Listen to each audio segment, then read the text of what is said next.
Pain located deep within your glute, often called piriformis syndrome, describes an injury where the small piriformis muscle pushes on the underlying sciatic nerve. This can create glute pain and sometimes radiating pain down the back of your thigh.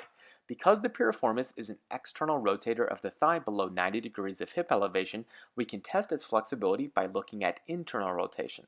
If your painful hip has less rotation than the pain-free side, your issue is considered short syndrome. In soft tissue work and stretching with movements like the hip airplane can be a good first step. However, if your painful hip has more rotation than your pain-free side, your issue is considered long syndrome.